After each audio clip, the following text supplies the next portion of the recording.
ચલો ભાઈ, તો હવે બીજો એક એવો અગત્યનો અંતઃસ્રાવ એટલે કે જિબ્રેલિક એસિડ, જિબ્રેલિન્સ, એની વાત કરીએ.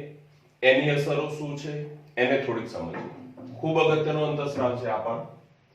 આપણને ખબર છે કે ભાઈ જિબ્રેલિન્સ છે એ જિબ્રેલા ફ્યુઝિગોરાઈ ફૂગમાંથી થાય છે. આપણે જોયું તો બકાને રોગ પેલા આંતરગાંઠ વધી જતી હતી છોડની અંદર, મતલબ ગાંઠ પ્રદેશમાં કંઈક ઉત્પન્ન થતો હશે, વાત થયેલી છે આપણે. અત્યાર સુધી જિબ્રેલિન્સની વાતમાં તો ભાઈ 100 થી પણ વધારે જિબ્રેલિન્સ શોધાઈ ચૂક્યા છે.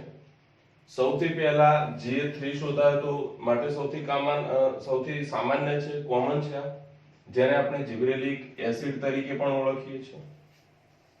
બરાબર છે. હવે એની અસરો ખાસ મહત્વની. અસરોની અંદર જોઈએ તો જિબ્રેલિક એસિડ છે દેહધાર્મિક પ્રતિક્રિયાઓ દર્શાવે છે. દેહધાર્મિક ક્રિયાઓના દરમાં ફેરફારો ક્યાં કરાવવામાં સક્ષમ છે. બીજું, અક્ષની લંબાઈ વધારે. કયા દેહધાર્મિક એ આપણે આગળ જોઈએ છે જ પાછું. સુષુપ્તા અવસ્થાની બધી દેહધાર્મિક ક્રિયાઓ એમાં જોઈએ. અક્ષની લંબાઈ વધારે, દાખલા તરીકે દ્રાક્ષની દાંડી. હવે આપણને ખબર છે કે લંબાઈ વધારવા સાથે સંકળાયેલી છે. દ્રાક્ષની દાંડીમાં કેમ અક્ષની લંબાઈની વાત કરી? તમે દ્રાક્ષને જોઈ છે તો દ્રાક્ષની દાંડી, દ્રાક્ષનું જે ઝૂંખું છે, દાંડી લંબાશે તો ઝૂંખું સુયોગ્ય આકારમાં જળવાશે, ઝૂંખા પર દ્રાક્ષનું પ્રમાણ વધશે. એટલે પરોક્ષ રીતે કહીએ તો દાંડીની લંબાઈ વધવાને કારણે દ્રાક્ષની આકર્ષકતા અને એનું ફળ પ્રમાણ વધે છે. એના કારણે આવી દ્રાક્ષ હશે સારી ક્વોલિટી વાળી બનશે, જેના કારણે એનું માર્કેટમાં વેલ્યુ ઘણી વધી જતી હોય છે. બીજું કે સફરજનની અંદર ફળની લંબાઈ અને આકારમાં સુધારો. સફરજનમાં બરાબર, સફરજન ની અંદર પણ તમે જોતા હશો તો માર્કેટની અંદર જુદા જુદા ભાવના સફરજન આપણને પ્રાપ્ત થાય છે. બરાબર, સપોઝ કે ચલો 50 રૂપિયા કિલો પણ છે, એ જ સિઝનની અંદર 70 રૂપિયા કિલો પણ છે, 100 રૂપિયા કિલો પણ હશે અને 150 રૂપિયા કિલો વાળા પણ હશે. અને તમે બધાને આકાર જોશો ને તો ખબર પડશે એની ક્વોલિટીમાં, એના રંગમાં. તો આજે ચોક્કસ સારો આકાર ને એ પ્રાપ્ત કરવા માટે શું તો જિબ્રેલિન્સની અસર આપવામાં આવે છે. એની અસર આવી એટલે લંબાઈમાં વધારો થાય એટલે ઉત્પાદન એનું વધે. બીજું, આકાર આકર્ષક બને છે, ચળકતો બને છે, સારો તૈયાર થાય છે. અને એટલા માટે તમે અમુક વસ્તુ તો ભાઈ એવી છે ને કે જે ની પ્રીમિયમ ક્વોલિટી કહું તો આપણે જોતા જ નથી. કારણ કે આપણે કેવું જોઈએ, સસ્તું, સારું, ટકાઉ. આ આપણી લાક્ષણિકતા ગુજરાતમાં અને ઓવરઓલ ઇન્ડિયામાં. બરાબર, એટલે પ્રીમિયમ ક્વોલિટી કે જે કિંમતમાં બહુ મોંઘી હોય. તમને આ વાત કરું, આગળ આપણે ચાની વાત કરી. બરાબર, આપણે થાય સર ચા એટલે ચા એવું નથી. તમે કે હું, આપણે અહીંયા જે ચા પીએ છીએ ને એ થર્ડ ક્વોલિટીની હોય છે. પ્રીમિયમ ક્વોલિટીની તો આપણે કદી ઉપયોગમાં જ નથી લીધી, અને ઉપયોગમાં લેવા એવી છે નહીં, કારણ કે એની કિંમત ઘણી ઊંચી પડે છે. એની કિંમત બહુ ઊંચી હોય. તમે ભવિષ્યમાં કદાચ કોઈ ગયા પણ હોય ને કદાચ ભવિષ્યમાં જાઓ તો તાજ હોટેલ કે ઓબેરોય હોટેલ કે આવી કોઈ 5 સ્ટાર હોટલમાં જશો અને ત્યાં ચા માંગશો તો તમને પ્રીમિયમ ક્વોલિટીની મળશે. લગભગ 10 વર્ષ પહેલા એક ચાની કિંમત 500 રૂપિયા હતી. એક કટિંગ ચા, એટલે આપણે આખી, એમ કટિંગ મતલબ આખી, ત્યાં કટિંગનો રિવાજ જ ના હોય એવી હોટલોમાં, 5 સ્ટારમાં તો, કે એક ચા તમે માંગો 500 રૂપિયાની. હવે એ સમય 500 રૂપિયાની ચા, આપણે પીએ 500 રૂપિયાની ચા, આપણે 5 રૂપિયાની 7 રૂપિયા કરે તો હું મળે, એટલે 5 હતા 7 ના લે. મતલબ કે આપણે એ ક્વોલિટી એફોર્ડ જ નથી કરી શકીએ એવા. સફરજનમાં પણ એવું છે, કાશ્મીરમાં પુષ્કળ પાક લે, પણ જે સારી ક્વોલિટીના છે એ તો બધા બહાર જ વિદેશમાં જ એક્સપોર્ટ થઈ જાય છે. ટૂંકમાં એને સુધારો કે આકારની લંબાઈ વધારવા માટે જિબ્રેલિન અસરકારક છે. બીજું, વૃદ્ધાવસ્થાને ટાળે છે. જિબ્રેલિન્સ જે છે એ વૃદ્ધાવસ્થાને ટાળે. વૃદ્ધાવસ્થાને ટાળવાનું કારણ શું? તો એનો મતલબ ફળ છે વધુ સમય સુધી વૃક્ષ પર રહે. હવે આવું કરવાનું કારણ તો કેટલીક વખત એવું થતું હોય કે ફળ તૈયાર થાય, અચાનક 2-4 દિવસમાં બધા ફળ છે એ પરિપક્વ થઈ જાય, પાકી જાય, અને ખેડૂતને એ ફળને ત્યાંથી લઈને માર્કેટમાં મોકલવા પડે. માર્કેટની અંદર પણ એને વેચાણ કરી દેવું પડે, નહીં તો 2-3 દિવસમાં બગડી જાય. હવે આવી કન્ડિશનમાં ક્યારેક ખેડૂતને નુકસાન જાય, એટલે ખેડૂત શું કરે કે તબક્કાવાર જિબ્રેલિન્સની અસર આપે, એટલે અમુક પાક ઉત્પાદન લઈ લીધું, પછી એને જિબ્રેલિન્સની અસર આપી એટલે એ પાક એ જે ફળ છે એ વધારે સમય સુધી ઝાડ ઉપર રહેશે, ઝાડ ઉપર રહેશે ત્યાં સુધી બગડશે નહીં, પછી પાછું એ જેટલા ઉતાર્યા છે એટલા ફળ વેચાણ થઈ જાય, પછી નવા ફળ લઈ લેશે, અને એ રીતે આમાં બજારની અંદર પણ માર્કેટની અંદર ફળનો સંગ્રહ કરવાના ઘણા બધા પ્રશ્નો આ એક જ ઉપયોગથી હટાવી શકાય. બાકી શું કરવું પડે, ખેડૂતને ફળ ઉપયોગ ઉતાર લેવા પડે, પાછા એને સ્ટોરેજમાં લઈ જવા પડે, આ બધો ખર્ચો કિંમતના પ્રમાણમાં બહુ મોંઘો પડતો હોય છે ખેડૂતને, એટલે એના કરતા આ જિબ્રેલિન્સની અસર ખૂબ ઉપયોગમાં લેતા. ત્યાર પછી કે ભાઈ GA3 જે છે એ દારૂની બનાવટમાં, આસવ ઉદ્યોગમાં દારૂની બનાવટ, હવે દારૂની બનાવટ વિશે આપણે અગાઉ થોડી વાત કરી હતી, બીજું 12માં વાત કરીશું કે એમાં શું આસવ લાવવામાં, આથવણ કરવામાં આવે, બરાબર, અને એ આથવણ કરવા માટે મોટાભાગે માલ્ટિંગ કરવામાં આવે. માલ્ટિંગ શું છે તો ભાઈ ધાન્ય હોય ને એ ધાન્યની અંદર બીજાંકુરણ પ્રેરવામાં આવે,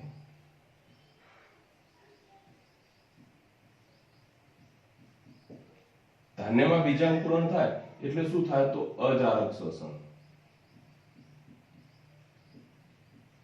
બીજાંકુરણ પ્રેરે એ સમયગાળા દરમિયાન અજારક શ્વસન થાય, અને આપણને ખબર છે, હવે તમે ભણી ગયા, અજારક શ્વસન થાય એટલે પેલો ઇથેનોલ બને,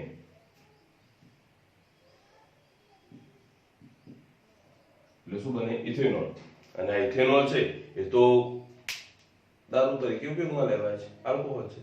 એટલે આસવ ઉદ્યોગને એટલે કે માર્ટિનની આસવ ઉદ્યોગમાં જે આથવણનો એટલે દારૂનો આલ્કોહોલનો જે બિઝનેસ છે એમાં માર્ટિનને ઝડપી કરવા માટે આમ નોર્મલી સમય લે, પણ જો જિબ્રેલિક એસિડની અસર આપીએ તો એ ઝડપથી થાય, મતલબ દારૂનું ઉત્પાદન પ્રોડક્શન ઝડપથી વધી શકે, એટલે આ બહુ ઊંચા ઇન્ડસ્ટ્રી લેવલની વાત છે ત્યાં. ત્યાર પછી શેરડીની અંદર કાર્બોદિત છે એને સરળ શર્કરાના રૂપમાં સંગ્રહિત કરવામાં. જનરલી શું થતું હોય કે વનસ્પતિ પ્રકાશ સંશ્લેષણ કરીને ખોરાક બનાવીને ખોરાક સ્ટાર્ચ સ્વરૂપે સંગ્રહ થાય. શેરડી આપણે સિફોર વનસ્પતિ આપણે જોઈ ગયા છે આગળ. હવે એમાં પ્રકાશ સંશ્લેષણનો દર પણ ઊંચો હશે, પ્રકાશ સંશ્લેષણ ખૂબ ઊંચા દરથી થાય. સાથે શું થાય છે કે જે શર્કરા છે એ સરળ ફ્રુક્ટોઝ સુક્રોઝ સ્વરૂપમાં સુગરનો સંગ્રહ થાય છે, એટલે શું તો એને પાચન સ્ટાર્ચ છે તો એ પોલિસેકેરાઇડ છે, એને પાચન કરવા માટે વધારે એનર્જી જોઈએ, પેલું સરળતાથી પાચન થઈ જશે એટલે એમાં સરળ રહે. આ ઉપરાંત પ્રકાંડની લંબાઈ વધારે, હવે એ તો આપણે બેઝિક શોધ જ એના પરથી થઈ હતી કે ડાંગરના છોડની લંબાઈ વધતી હતી, અહીંયા શેરડીની અસર આપે, શેરડીના પ્રકાંડની લંબાઈ વધારે. હવે લંબાઈ વધારવા વાળું કોણ તો આંતરગાંઠ, જેટલી આંતરગાંઠો લાંબી એટલી લંબાઈ ઊંચી, બરાબર, એટલે આંતરગાંઠની લંબાઈ વધે એટલે પ્રકાંડની લંબાઈ વધે, અને એનું પરિણામ શું આવ્યું તો પ્રતિ એકર 20 ટન જેટલું ઉત્પાદન વધારી શકાય પ્રતિ એકર, બરાબર છે. અને તમે જો શેરડી પણ ખૂબ અગત્યનો પાક છે, એટલે એને આ રીતે તમે જિબ્રેલિન્સની અસર આપો તો ઉત્પાદન વધારે પ્રમાણમાં મેળવી શકાય છે. આ ઉપરાંત તરુણ શંકુદ્રુમ વૃક્ષોની અંદર તીવ્ર ગતિથી પરિપક્વતા મેળવવામાં આવે, બરાબર. હવે એ બાબત તો શંકુદ્રુમ જંગલો આપણને ખબર છે કે ખૂબ ઊંચાઈ પર ઠંડુ હવામાન હોય ત્યાં વધારે થશે, આપણા વિસ્તારને અનુકૂળ નહીં આવે. આમ છતાં આપણે કેટલાક શંકુદ્રુમ વૃક્ષો વાવીએ છીએ બગીચાઓની અંદર સુશોભન માટે, કે ભાઈ થુજા છે, પેલી વિદ્યા તમે કહો છો ને, પછી નાતાલ વૃક્ષ છે, ઓરોકેરિયા, આવી વનસ્પતિ. હવે એની અંદર જો જિબ્રેલિન્સની અસર આપવામાં આવે તો એની વૃદ્ધિ ઝડપથી થાય છે, પરિપક્વતા મેળવે, ફળ ઉત્પાદન ઝડપથી થાય, એટલે કે ટૂંકમાં શોપીસ આપણે જે તૈયાર કરવો છે એ ખૂબ ઝડપથી થઈ શકતો હોય છે. ત્યાર પછી ખૂબ અગત્યની એક અસર કે બીટ, કોબીજ ની અંદર અન્ય ગુલાબવત પ્રકૃતિ ધરાવતી વનસ્પતિઓમાં બોલ્ટિંગ પ્રેરે. આ શબ્દ ખાસ ધ્યાનમાં રાખજો. હવે બીટ, કોબીજ, ગુલાબવત પ્રકૃતિ એટલે શું તો તમને કહું, કોબીજ પણ તમે જોયેલી છે ને ગુલાબ પણ જોયેલું છે. હવે ગુલાબને ઉપરની બાજુએથી આમ આપણે જોઈશું તો એની પાંખડીઓ ગોઠવાયેલી છે. કોબીજની અંદર પણ તમે જુઓ તો એના જે કોબીજનો જે દડો છે મૂળભૂત તો પર્ણોનું જ રૂપાંતરણ છે, પર્ણો જ છે બધા, બરાબર. તો એ પર્ણોની જે ગોઠવણી છે એ લગભગ ગુલાબના પર્ણોની જેમ ગોઠવાતી થતી હોય છે. હવે આની અંદર થાય શું, આપણે કોબીજના પર્ણોનો ઉપયોગ કરવો છે. હવે એની અંદર પર્ણોની કોબીજમાં આંતરગાંઠ છે ને એ આંતરગાંઠ એકદમ ટૂંકી થઈ ગઈ હોય અને આપણને ખબર છે પર્ણ ક્યાંથી ઉત્પન્ન થાય, ગાંઠ પ્રદેશમાંથી, એટલે ગાંઠ પ્રદેશ છે ત્યાંથી પર્ણો ઉત્પન્ન થતા જાય. આંતરગાંઠ ટૂંકી છે એટલે પર્ણો એકદમ નજીક ગોઠવાશે, ઉત્પન્ન થશે, નજીક ઉત્પન્ન થઈ નજીક આમ ગોઠવાઈ જશે. પણ એમાં જો જિબ્રેલિન્સ નું પ્રમાણ ઉત્પાદન વધી જાય છે, જિબ્રેલિન્સ કુદરતી રીતે અથવા જિબ્રેલિન્સ આવી તો શું થાય, પેલી આંતરગાંઠ લાંબી થઈ જાય. એટલે આંતરગાંઠ લાંબી થઈ જાય એટલે શું, દાખલા તરીકે તમને કહું કે ભાઈ માનો કે આ કોબીજનો દડો છે, બરાબર, આ એના પર્ણો છે, આ એના પર્ણો છે. પણ જિબ્રેલિન્સ નું પ્રમાણ વધી જાય પછી શું થઈ જાય છે કે ભાઈ આ વનસ્પતિ છે,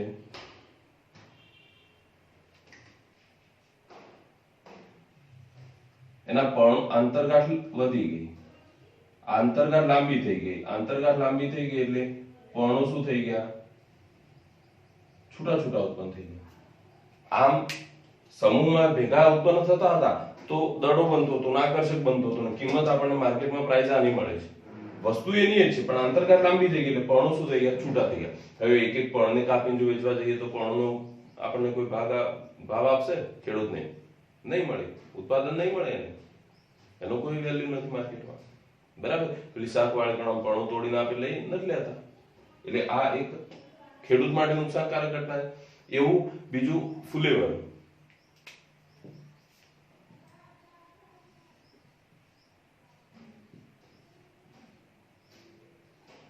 ફુલેવરની અંદર તમે જે ઉપયોગમાં આપણે એનું શાક બનાવવા માટે લઈએ છીએ એ શું છે, તો એનો પુષ્પ વિન્યાસ છે. અને આગળ તમે એ પણ અભ્યાસ કરી ગયા છો કે ભાઈ પુષ્પ વિન્યાસ શું છે, તો પુષ્પ શું છે, તો રૂપાંતરિત પ્રરોહ જ છે એક પ્રકારનો, અને પ્રરોહ તેમાં ગાંઠ આંતરગાંઠ પણ હોય. એટલે ફુલેવરની અંદર પણ એવું છે કે આંતરગાંઠો એકદમ સંકુચિત થઈ જાય છે, જેના પરિણામે શું થાય કે પુષ્પ એકદમ નજીક રહે છે એટલે આપણને ફુલેવરનો જે દડો છે આકર્ષક લાગે.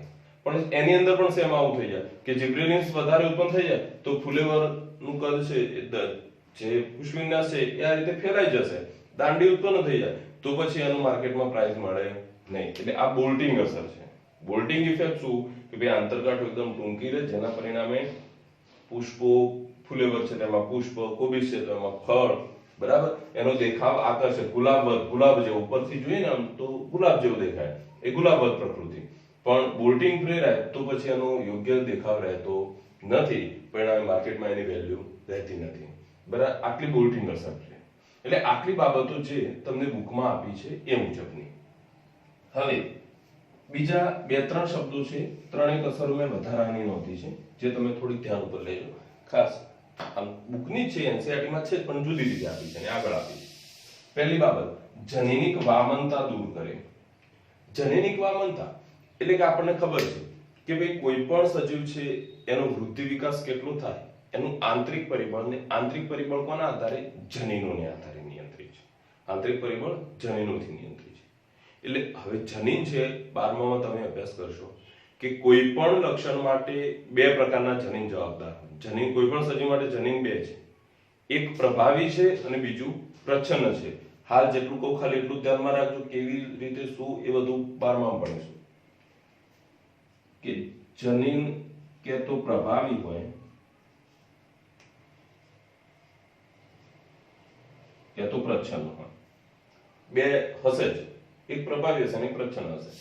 પ્રભાવી જનીન હશે ને એ પોતાનું લક્ષણ પ્રદર્શિત કરશે,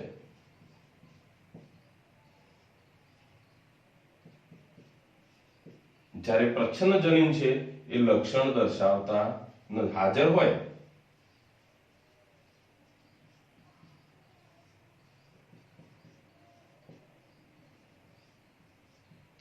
હોય પણ લક્ષણ બહાર પ્રદર્શિત કરે નહીં, લક્ષણ દર્શાવે નહીં.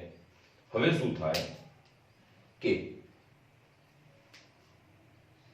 પ્રભાવી જનીન છે એ નીચા કદનું છે, વનસ્પતિમાં નીચું કદ રહે એના માટે જનીન પ્રભાવી થયું છે.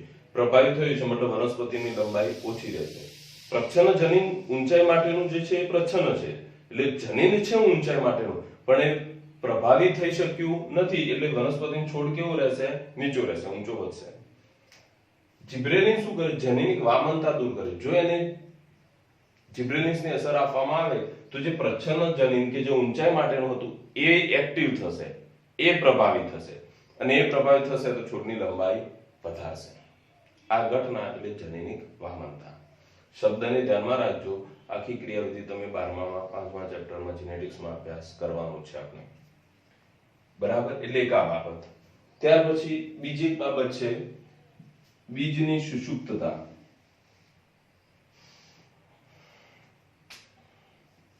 બીજ સુષુપ્તતા. બીજ સુષુપ્તતા શું છે ભાઈ? તો વનસ્પતિની અંદર જોઈએ તો સામાન્ય રીતે તેની બીજને બીજાંકુરણ માટે બધી જ જરૂરિયાતો પૂરી પાડવામાં આવે, આમ છતાં બીજનું બીજાંકુરણ થાય નહીં. બધી જ જરૂરિયાતો, બધી જ ફેસિલિટી આપીએ છતાં બીજાંકુરણ થાય નહીં. ન થવા પાછળનું કારણ શું? તો એના પાછળનું કારણ ઘણા બધા પરિબળો છે, આપણે આ ચેપ્ટરમાં આગળ ભણીએ છીએ.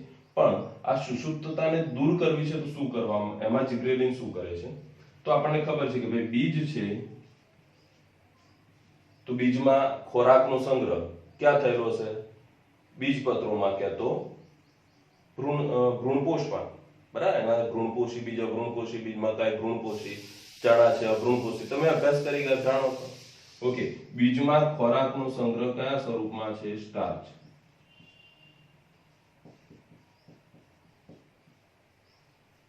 બરાબર?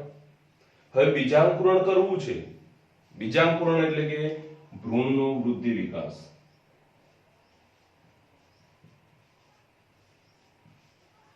આપણે આ ચેપ્ટરમાં પહેલા શરૂઆતમાં જોયું કે ભ્રૂણ છે પ્રરોહાગ્ર, મૂલાગ્ર હોય, ભ્રૂણધરી સાથે જોડાયેલું પરાગ ક્ષેત્રાક્ષ હોય, આ બધું બીજ ભ્રૂણ છે. એના ફરતે બીજપત્રો છે. અને આપણે વાત કરી ગયા કે ભાઈ જ્યારે બીજાંકુરણ થાય, પ્રથમ પણ ઉત્પન્ન થાય ત્યાં સુધી બીજને વિકાસ પામતા ભ્રૂણને ખોરાક આપવાની જવાબદારી કોની છે? બીજપત્રોની છે. આપણે જોઈ ગયા. બરાબર? તો બીજપત્રોમાં ખોરાક કયા સ્વરૂપે? સ્ટાર્ચ સ્વરૂપે. સ્ટાર્ચ તો પૂરી શકે છે, એનો વનસ્પતિ સીધો ઉપયોગ કરી શકે નહીં.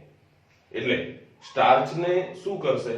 તો સ્ટાર્ચ છે એને આલ્ફા એમાઇલેજ